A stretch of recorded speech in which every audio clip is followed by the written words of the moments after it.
наранд цагаан хонь, хар хонь хоёр ямар хэцүү байдаг. Хар хонь ямар хэцүү байдгийг эндээс харж болохоор нэгэд цагаан хоньны нэхэн дээр хөрөнгөт сэрүү татаад их гоё сэрүүхэн тухтай байд юм халуунд.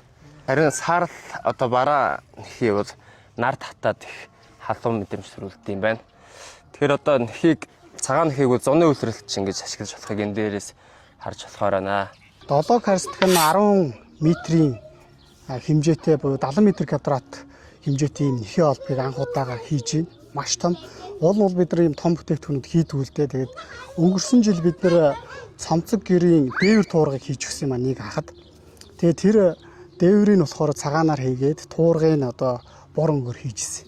Лагерийн байшин дээр нь бас нэлээд том хэмжээтэй юм нэхий олбогууд хийж өгсөн. Тэр захиалагч маань эргэж бид нэр холбогдоод энэ бүтээгдэхүүн бол маш их таалагдсан гоё байгаа. Энэ удаад одоо ахта ийм том хэмжээтэй нэхий олбог хийж өгөөч гэсэн захиалга ирсэн. Тэгээд бид нар зориглоод хийгээд үзлээ. Бидний одоо тэр оюутны цэгч нь бол жижигхэн шүү дээ. Нэг 32 м2. Тийм талбайд 70 м2 нэхий олбгийг оёно гэдэг үнэхээр чанга байлаа. За тэгээд оёсныхаа дараа тэндээс өргөж гаргана гэдэг бол бас их чанга байлаа. Тэгээ ямар ч байсан зориглоод хийгээд үзсэн.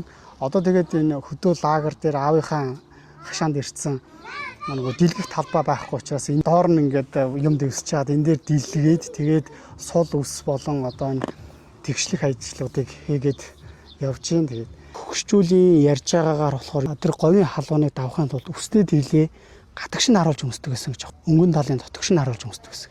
Тэгэхээр яг энэ ийм сэрүүн чанарыг мэддэг байсан учраас хүмүүс тэгдэг байсан байх. Гадаадын одоо энэ судалгаанууд дээр нэхий бүтээгдэхүүнийг хоньны нэхий юу гэж бичсэн байдаг вэ гэхээр зуны улиралд сэрүүхэн, өвлийн улиралд дулаан хадгалах чадвар өндөртэй гэж бичсэн байт. Тэр нөгөө үслэг талын ерөөд ярьж байгаа шүү дээ. Гэтэл монголчууд бол энийг аль талаар нь одоо ингэж хэрэгэлдэг байсан байх. Үйлчлэг эрхэлсэн энэ түүхэнд хамгийн том хэмжээтэй бүтээгдэхүүн боллоо. Тэгээд захиалагчд маань таалагдана гэдэгт одоо итгэлтэй байна.